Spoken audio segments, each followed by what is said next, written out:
नमस्कार, आप देख रहे हैं दिव्य हिमाचल टीवी और मैं हूं आपके साथ पल्लवी शर्मा। दिन भर की बड़ी खबरों पर नजर डालेंगे इस न्यूज बुलेटिन में। शुरुआत करते हैं हेडलाइन से। ऊना में तेज रफ्तार का कहर, अनियंत्रित होकर खंबे से टकराई कार, 5 की दर्दनाक मौत।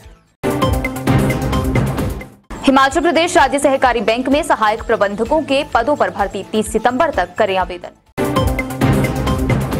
सुलह में सीएम का दावा, भाजपा दोबारा बनाएगी सरकार, विकास को मिलेगी और रफ्तार। 15 अगस्त को हुई घोषणा की अधिसूचना, जल्द होगी जारी, हजारों पंचायत चौकीदारों को मिलेगा लाभ। सुंदरनगर में बिना बिल लाखों के आभूषण ले जा रहा व्यापारी दबोचा, सोलन में पकड़ा स्क्रैप कारोबारी। श्री नैना देवी पहुंची कांग्रेस की राष्ट्रीय प्रवक्ता अलका लांबा, बीजेपी पर जमकर साधा निशाना। अली रत्नी टिब्बा से लापता, पश्चिम बंगाल के ट्रैकर्स सुरक्षित, हवाई रेकी से मिला सुराग। और अब समाचार विस्तार से। हिमाचल की सर्पीली सड़कों पर तेज रफ्तार के चलते कई सड़क दुर्घटनाएं पेश आती हैं और इनमें कई लोगों की जान भी चली जाती है। लेकिन इन हादसों से लोग सबक न लेते हुए ट्रैफिक नियमों की धज्जियां उड़ाते हैं। इसी कड़ी में तेज रफ्तार में कार चलाना 5 युवकों की जान पर भारी पड़ गया। तेज रफ्तार कार अनियंत्रित होकर खंबे से टकराने के बाद खेतों में पलट गई और कार में सवार 5 लोगों की दर्दनाक मौत हो गई। ऊना जिला मुख्यालय के समीपवर्ती गांव कुठारकला में पेश आए एक दर्दनाक हादसे में 5 युवकों की मौत हो गई है। मृतकों की पहचान राजन जसवाल और अमन जसवाल निवासी सलोह, विशाल चौधरी निवासी मजारा, सिमरनजीत सिंह निवासी हाजीपुर तहसील नंगल जिला रूपनगर पंजाब व अनूप सिंह पुत्र जनकराज निवासी झुलेड़ा के रूप में हुई है। पुलिस ने सभी शवों को कब्जे में लेकर जांच शुरू कर दी है। पुलिस टीम ने मौके का मुआयना किया है, जबकि मृतकों के शवों को पोस्टमार्टम करवाने के लिए प्रक्रिया शुरू कर दी गई है। हादसा इतना खतरनाक था कि क्षतिग्रस्त हुई कार को काटकर मृतकों और घायलों को बाहर निकालना पड़ा। बताया जा रहा है तेज रफ्तार कार सड़क के किनारे खंबे से जा टकराई, जिसके बाद वह सड़क के किनारे खेतों में जाकर पलट गई। उसके चलते पुलिस की टीम जब मौके पे पहुंची तो वहाँ पे 2 व्यक्ति जो है वो ऑन द स्पॉट उनकी मृत्यु हो चुकी थी। 3 लोग इसमें इंजर्ड थे जिनको यहाँ रीजनल हॉस्पिटल लाया गया और अनफॉर्चुनेटली उन तीनों की भी डेथ हो गई। ये रोड जो है उस समय रात को 1:30 बजे वहाँ पे ज़्यादा ट्रैफिक नहीं होता, खाली था। इसकी फर्दर इन्वेस्टिगेशन जो है अभी थाना सदर के माध्यम से की जा रही है। इसमें FIR रजिस्टर्ड है और जैसे ही आगे फर्दर डिटेल्स आएंगी तो उसके हिसाब से कार्रवाई की जाएगी। बैंकिंग के क्षेत्र में सरकारी नौकरी का सपना देख रहे युवाओं के लिए ये खबर काम की है। हिमाचल प्रदेश राज्य सहकारी बैंक में सहायक प्रबंधकों के 61 पदों पर भर्ती की जाएगी। अभ्यर्थी 10 से 30 सितंबर तक बैंक की वेबसाइट पर जाकर ऑनलाइन आवेदन कर सकते हैं। हिमाचल प्रदेश राज्य सहकारी बैंक में सहायक प्रबंधकों के 61 पदों पर भर्ती की जाएगी। अभ्यर्थी 10 से 30 सितंबर तक बैंक की वेबसाइट पर जाकर ऑनलाइन आवेदन कर सकते हैं। भर्ती परीक्षा राष्ट्रीय एजेंसी IBPS मुंबई के माध्यम से 2 चरणों में होगी। पहले स्क्रीनिंग और उसके बाद मुख्य परीक्षा ली जाएगी। स्क्रीनिंग परीक्षा पास करने वाले अभ्यर्थी मुख्य परीक्षा देंगे। स्क्रीनिंग परीक्षा 100 अंकों की और मुख्य परीक्षा 200 अंक की होगी। अभ्यर्थियों को स्क्रीनिंग परीक्षा में 1 घंटा और मुख्य परीक्षा के लिए 3 घंटे का समय दिया जाएगा, जिसमें गणित, रीजनिंग, अंग्रेजी, बैंकिंग, अर्थव्यवस्था से संबंधित बहुविकल्प प्रश्न पूछे जाएंगे। मुख्य परीक्षा में सफल अभ्यर्थियों को साक्षात्कार के लिए बुलाया जाएगा। सामान्य वर्ग के अभ्यर्थियों को 1000 रुपए और अन्य सभी वर्ग को 800 रुपए आवेदन फीस देनी होगी। परीक्षा अक्टूबर और नवंबर में आयोजित की जा सकती है। अभ्यर्थियों के पास 2nd डिवीजन में ग्रेजुएट डिग्री होना अनिवार्य होगा। यदि अभ्यर्थी के पास बैंकिंग क्षेत्र में काम करने का 3 साल का अनुभव है तो ग्रेजुएट के लिए अंकों की शर्त नहीं रहेगी, वे भी आवेदन कर सकते हैं। बता दें, सामान्य वर्ग के 23, EWS के 5, SC के 10, OBC के 6, ST के 4, पूर्व सैनिक सामान्य वर्ग के 8, पूर्व सैनिक SC का 1, स्वतंत्रता सेनानी वार्ड सामान्य वर्ग का 1 पद और दिव्यांग श्रेणी के 3 पद इस भर्ती के तहत भरे जाने हैं। चुनावी साल में सभी राजनीतिक दल जनता को लुभाने के लिए नित नए वादे कर रहे हैं। कांग्रेस जहां सत्ता में वापसी का मन बना रही है, वहीं बीजेपी ने मिशन रिपीट के लिए पूरा जोर लगा दिया है। सीएम का दावा है प्रदेश में दोबारा सरकार बीजेपी ही बनाएगी। वर्तमान सरकार सत्ता में आएगी और दोबारा अपना कार्यकाल शुरू करेगी। यह बात मुख्यमंत्री जयराम ठाकुर ने लाभार्थी संवाद कार्यक्रम के अवसर पर सुलाह विधानसभा क्षेत्र के दैहन मैदान में जनसभा को संबोधित करते हुए कही। मुख्यमंत्री ने सुलाह विधानसभा क्षेत्र में 148 करोड़ की विकास परियोजनाओं का लोकार्पण व शिलान्यास किया है। 1200 करोड़ रुपए के निवेश से जिला ऊना में बल्क ड्रग फार्मा पार्क स्थापित करने की सैद्धांतिक मंजूरी देने के लिए प्रधानमंत्री नरेंद्र मोदी के नेतृत्व वाली केंद्र सरकार का आभार व्यक्त करते हुए मुख्यमंत्री ने कहा, यह न केवल राज्य के युवाओं के लिए रोजगार के अवसर पैदा करेगा बल्कि अर्थव्यवस्था को भी मजबूत करेगा। इस दौरान मुख्यमंत्री ने भट्टू में प्राथमिक स्वास्थ्य केंद्र खोलने की घोषणा की ताकि इस क्षेत्र के लोगों को सुविधा मिल सके। उन्होंने सन्हू और नानौन में पशु औषधालयों को अस्पतालों में अपग्रेड करने की भी घोषणा की। उन्होंने ये भी कहा कि राजकीय हाई स्कूल भैरघट्टा को सीनियर सेकेंडरी स्कूल के रूप में अपग्रेड किया जाएगा और सीनियर सेकेंडरी स्कूल पुड़वा में कॉमर्स की कक्षाएं शुरू की जाएंगी। बिजली बोर्ड के सर्किल कार्यालय और सब जज कोर्ट खोलने की मांग पर मुख्यमंत्री ने कहा कि इसके लिए कुछ औपचारिकताएं और व्यवहार्यता रिपोर्ट की आवश्यकता है। अगर औचित्य पूरा होता है तो सर्किल कार्यालय और अदालत खोलने पर विचार होगा। एक तरफ से हमारे देश की आजादी के 75 वर्ष बीते, आदरणीय प्रधानमंत्री नरेंद्र मोदी जी ने पूरे देश के लिए एक नहीं अनेक कार्यक्रमों का आयोजन किए हैं। ये देश का सौभाग्य है कि देश आगे बढ़ते हुए आजादी के 75 वर्ष पूर्ण कर चुका है और विकास के राह पर एक मुकाम पर पहुंचा है। और प्रधानमंत्री नरेंद्र मोदी जी का एक स्वभाव है कि कोई भी आयोजन करना है तो छोटा नहीं करना, उसको भव्य तरीके से करना है। बड़े समारोह के रूप लोग बड़ी संख्या में आ रहे हैं, उत्साह के साथ आ रहे हैं, ऊर्जा के साथ आ रहे हैं, जोश के साथ आ रहे हैं, जरूर के साथ आ रहे हैं और जोश के साथ आ रहे हैं।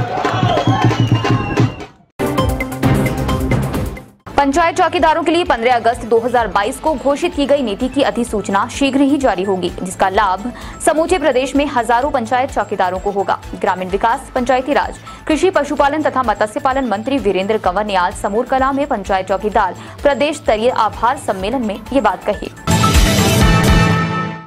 पंचायत चौकीदारों के लिए 15 अगस्त 2022 को घोषित की गई नीति की अधिसूचना शीघ्र जारी होगी, जिसका लाभ समूचे प्रदेश में हजारों पंचायत चौकीदारों को होगा। ग्रामीण विकास एवं पंचायती राज, कृषि, पशुपालन तथा मत्स्य पालन मंत्री वीरेंद्र कंवर ने समूर कला में पंचायत चौकीदार प्रदेश स्तरीय आभार सम्मेलन में कहा कि पिछले 4.5 वर्षों में प्रदेश सरकार के कर्मचारी वर्ग के साथ मधुर संबंध रहे हैं तथा कर्मचारियों की सभी मांगों को सौहार्दपूर्ण माहौल में पूरा किया गया है। एक तरफ जहां नियमित कर्मचारियों को छठे वेतन आयोग का लाभ दिया गया है, वहीं मजदूरों, आंगनबाड़ी कार्यकर्ताओं व सहायिकाओं, आशा कार्यकर्ताओं तथा पंचायती राज संस्थाओं से जुड़े जनप्रतिनिधियों के मानदेय में भी अभूतपूर्व वृद्धि हुई है। वीरेंद्र कंवर ने कहा, आजादी के पश्चात ये पहला मौका है जब किसी सरकार ने पंचायत चौकीदारों के सरकारी सेवा में शामिल होने संबंधी नीति को अमली जामा पहनाया है। तो मैं आपको विश्वास दिलाता हूँ 2 दिन के अंदर अंदर आपकी ये भी नोटिफिकेशन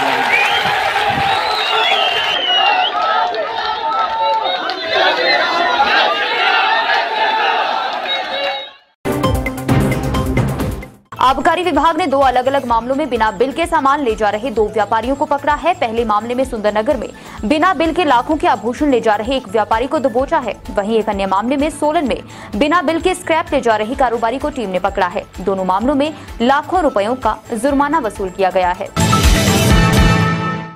आबकारी विभाग ने 2 अलग अलग मामलों में बिना बिल के सामान ले जा रहे 2 व्यापारियों को पकड़ा है। पहले मामले में राज्य आबकारी एवं कराधान विभाग ने सुंदरनगर के भोजपुर बाजार में अवैध तरीके से बिना बिल लाए गए 26 किलो 300 ग्राम चांदी के गहने बरामद किए हैं।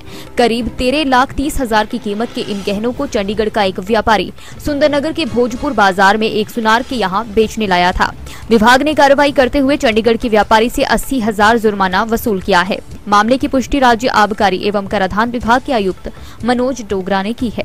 वहीं एक अन्य मामले में राज्य कर व आबकारी विभाग की दक्षिण प्रवर्तन क्षेत्र परवाणु की टीम ने रात्रि गश्त के दौरान बिना दस्तावेजों के एक मामले में 3,65,000 जुर्माना वसूल किया है। जानकारी के अनुसार यह जुर्माना सोलन के एक स्क्रैप कारोबारी जो कि ट्रक में बिना दस्तावेजों के लोहे का स्क्रैप लेकर डिलीवरी देने जा रहा था। कार्यवाही के दौरान चालक इससे संबंधित कोई भी दस्तावेज नहीं दिखा पाया। स्क्रैप का मार्केट रेट के अनुसार मूल्यांकन करने के बाद जीएसटी अधिनियम के तहत 3,65,000 रुपए का जुर्माना वसूल किया गया है। श्री नैना देवी में कांग्रेस पार्टी ने महिला सम्मेलन का आयोजन किया, जिसमें पार्टी की राष्ट्रीय प्रवक्ता अलका लांबा विशेष रूप से उपस्थित रही। यहां राष्ट्रीय प्रवक्ता ने बढ़ती महंगाई को लेकर भाजपा सरकार पर जमकर निशाना साधा।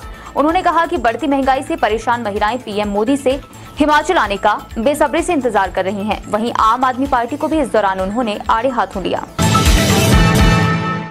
श्री नैना देवी में कांग्रेस पार्टी ने महिला सम्मेलन का आयोजन किया, जिसमें पार्टी की राष्ट्रीय प्रवक्ता अलका लांबा विशेष रूप से उपस्थित रही। इसके अलावा कांग्रेस के सह प्रभारी गुरकीरत कोटली भी विशेष रूप से मौजूद रहे। कांग्रेस की राष्ट्रीय प्रवक्ता अलका लांबा ने कहा कि हिमाचल प्रदेश की महिलाएं प्रधानमंत्री नरेंद्र मोदी के दौरे का बेसब्री से इंतजार कर रही हैं। बिल्कुल, प्रधानमंत्री जी का बेसब्री से हिमाचल की महिलाएं उन खाली उज्ज्वला गैस योजना के तहत मिले सिलेंडरों को लेकर इंतजार कर रही हैं कि वो सिलेंडर खाली है, नई उनके चूल्हे ठंडे पड़ चुके हैं, उनके घर के अगर आटा मैं कहूँ, उनके दूध दही जिस पे जीएसटी लगा के करोड़ों वसूला जा रहा है, पेट्रोल डीजल आप पूछिए, एक्साइज से पिछले 8 सालों में केंद्र की मोदी सरकार ने 27 लाख करोड़ कमाया। वापस क्या मिलता है, किसको मिलता है? वापस मिला पूंजीपति मित्रों का 10 लाख करोड़ बैंकों से जो लेवा कर्ज माफ कर देते हैं मोदी जी। क्या ये जनता को राहत नहीं दे सकते सिलेंडर, गैस, पेट्रोल, डीजल के दाम कम करके?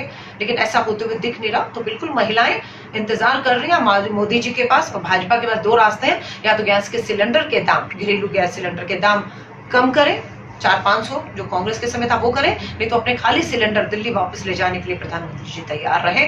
और जब वो खाली लौटेंगे तो वो खाली अपने साथ अपनी हार को लेकर लौटेंगे। प्रदेश की महिलाएं भाजपा के प्रधानमंत्री नरेंद्र मोदी के दौरे के दौरान उनसे बढ़ती महंगाई पर रोष व्यक्त करेंगी। उन्होंने कहा कि मैंने हिमाचल की महिलाओं में एक उत्साह देखा है। वहीं उन्होंने आम आदमी पार्टी को भी जमकर निशाने पर लिया। अलका लांबा ने कहा कि हिमाचल प्रदेश में आम आदमी पार्टी का कोई वजूद नहीं है। उन्होंने कहा पंजाब में हालात दिन ब दिन बिगड़ रहे हैं, कानून व्यवस्था डगमगा गई है, गुंडागर्दी का माहौल है और जो भी उन्होंने महिलाओं के साथ वादे किए थे वे पूरे नहीं किए हैं। उन्होंने कहा हिमाचल प्रदेश की जनता आम आदमी पार्टी के झांसे में नहीं आएगी और कांग्रेस फिर से हिमाचल प्रदेश में सत्तारूढ़ होगी, ऐसा उनका विश्वास है। उन्होंने कहा श्री नैना देवी विधानसभा क्षेत्र के महिला सम्मेलन में जिस तरह से महिलाएं उमड़ी हैं उससे ये साफ हो गया है कि महिलाओं का रुझान इस बार कांग्रेस की तरफ है और आने वाला समय कांग्रेस पार्टी का है। ट्रैकिंग व क्लाइंबिंग के दौरान अली रत्नी टिब्बा से लापता हुए पश्चिम बंगाल के 4 ट्रैकर्स के सुरक्षित होने की सूचना प्राप्त हुई है। करीब 3 घंटे की रेकी के बाद अली रत्नी टिब्बा से चारों ट्रैकर्स को ढूंढ निकाला गया है। सभी ट्रैकर्स को मंगलवार शाम तक बेस कैंप तक लाया जाएगा। ट्रैकिंग व क्लाइंबिंग के दौरान अली रत्नी टिब्बा से लापता हुए पश्चिम बंगाल के 4 ट्रैकर्स को सुरक्षित ढूंढ लिया गया है। करीब 3 घंटे की रेकी के बाद अली रत्नी टिब्बा से दोनों हेलीकॉप्टर भुंतर एयरपोर्ट लौट आए हैं।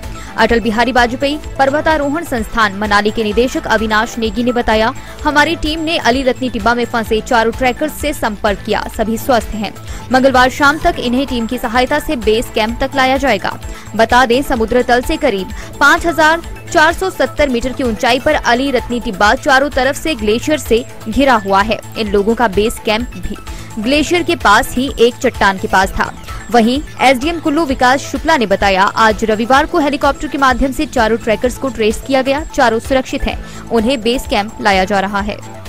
वहीं लापता ट्रैकर्स के सुरक्षित मिलने पर मुख्यमंत्री ने भी संदेश दिया है। सुने क्या कहते हैं सीएम। कुछ नौजवान वेस्ट बंगाल से आए थे, 7 लोग थे, और जब वो माउंटेनियरिंग के लिए गए थे और पर्टिकुलरली जहां वो गए थे वो अली रत्नी टिब्बा करके है, एक ट्रैकिंग रूट है, उस पर गए थे वो। और उनमें से 3 लोग तो वापिस आ गए थे, लेकिन 4 लोगों की मिसिंग की खबर थी। और उसके बाद फिर उनके लिए सर्च ऑपरेशन हमने कहा कि जल्दी से शुरू किया जाए ताकि वो लोग सुरक्षित मिल सके, और अगर कहीं बीच में उनको ऐसे में मदद करने की जरूरत है वो जल्दी से जल्दी जो है रेस्क्यू ऑपरेशन के माध्यम से हम उनको मदद पहुंचा सके, ऐसा प्रयत्न वहां पर करेंगे।